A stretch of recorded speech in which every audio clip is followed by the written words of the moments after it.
오늘은 아브라함이 죽고 난 이후에 이삭의 행적에 대해서 한번 생각해 보도록 하겠습니다. 아브라함은 175세 가장 좋은 나이에 가장 만족스러운 삶을 살다가 이 땅을 떠나게 되었습니다.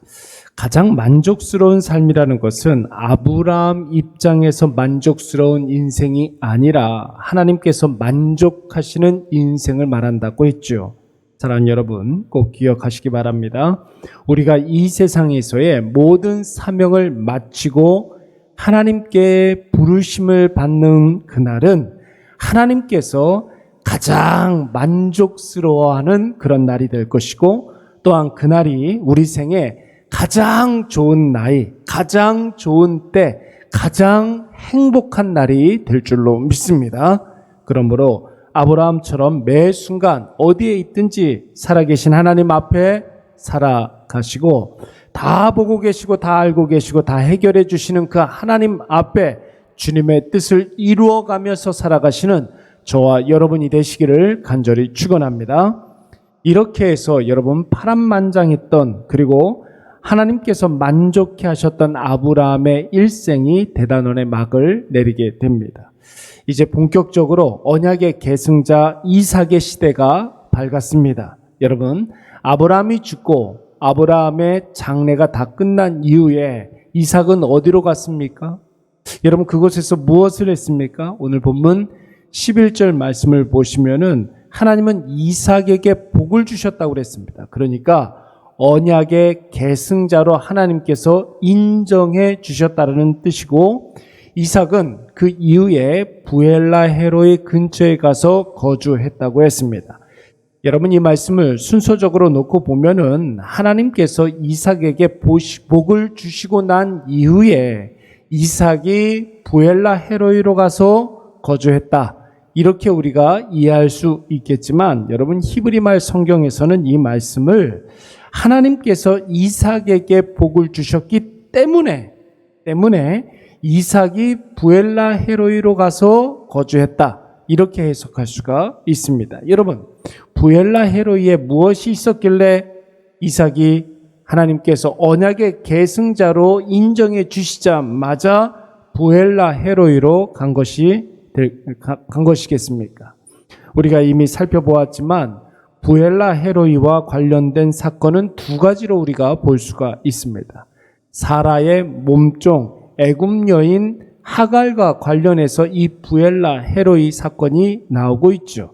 여러분, 하갈이 아브라함으로부터 임신을 하자마자 여러분, 이 하갈이 자신의 본분을 잊고 그의 여주인 사라를 업신 여기게 됩니다. 이 일로 말미암아 아브라함의 집에서 이 하갈이 쫓겨나게 되는데, 거의 죽기 직전에 한 샘물을 만나게 되죠. 그 곁에서 하나님께서 하갈에게 찾아오십니다.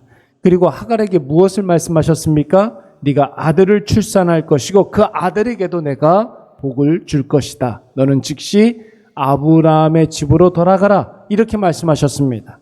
이 놀라운 은혜를 입은 하갈이 그 샘물의 이름을 부엘라 헤로이, 이렇게 이야기했습니다. 살아계신 하나님께서 나를 지켜보고 계셨다, 이런 뜻이 되는 것이죠. 여러분, 시간이 흘러서 하나님께서 아브라함 100세 그리고 사라 90세에 아들을 주셨습니다. 이삭을 주셨습니다. 이제 하갈과 이스마엘은 아브라함의 집에서 출가하게 되었습니다. 그런데 여러분, 어렸을 적부터 이삭은 아버지의 양을 칠 때 항상 이 부엘라 헤로이에 들려서 습관을 따라 묵상하는 그런 일들이 있었습니다. 묵상하는 것이 그의 습관이었습니다. 여러분, 이때의 묵상이라는 말은 무슨 뜻이라고 그랬습니까?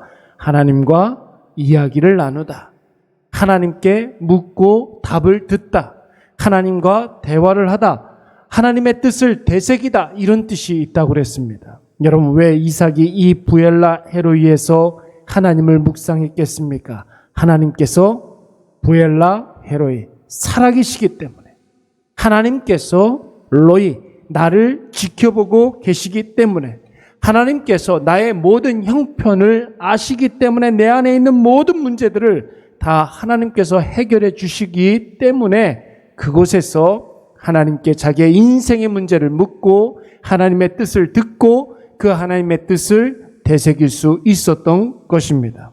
사랑하는 여러분, 아무리 이삭이 나이가 많아졌다 할지라도 아버지가 돌아가셨다는 것은, 그 부족의 족장이 죽었다는 것은, 그것도 믿음의 교과서, 언약의 당사자, 언약을 실현하는 사람 아브라함이 죽었다는 것은 이삭에게는 참으로 큰 충격이 아닐 수가 없었습니다.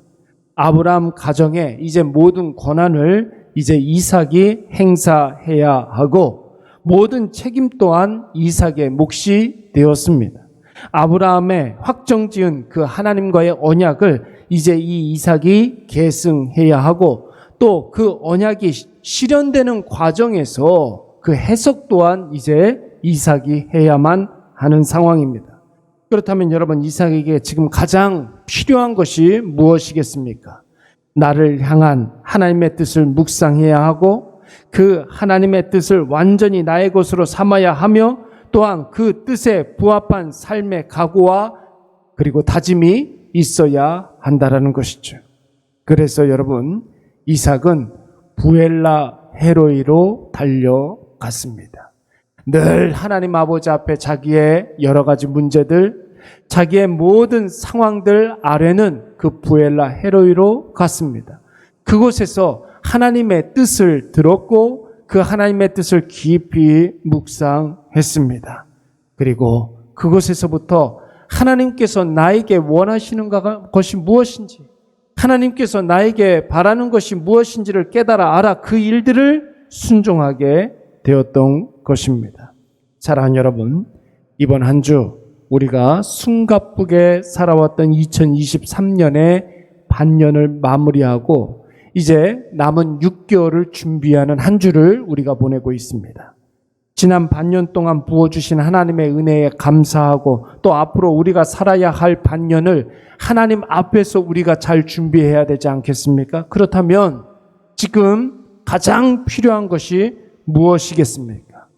이삭이 부엘라 헤로이로 달려갔던 것처럼 우리도 나만의 부엘라 헤로이가 있어야 할 줄로 믿습니다. 살아계신 하나님, 그 전능하신 하나님, 나를 지켜보고 계시는 그 하나님을 만날 수 있는 그곳으로 달려가야 합니다. 그것이 바로 우리가 지금 기도하고 있는 지금 이 자리가 부엘라 헤로이가 될 것이고, 여러분이 기도하고 예배드리는 그것이 바로 부엘라 헤로이가 되는 것입니다. 그리고 기도의 자리를 잘 지키는 사람이, 예배의 자리를 잘 지키는 자가 복된 인생, 복된 삶인 줄로 믿습니다. 그것에서 하나님께 묻고 하나님의 뜻을 듣고 하나님의 뜻을 되새기면서 하나님께서 나에게 원하시는 것이 무엇인지를 바르게 깨달아 알아 그 뜻에 순종하시는 저와 여러분이 되시기를 간절히 축원합니다.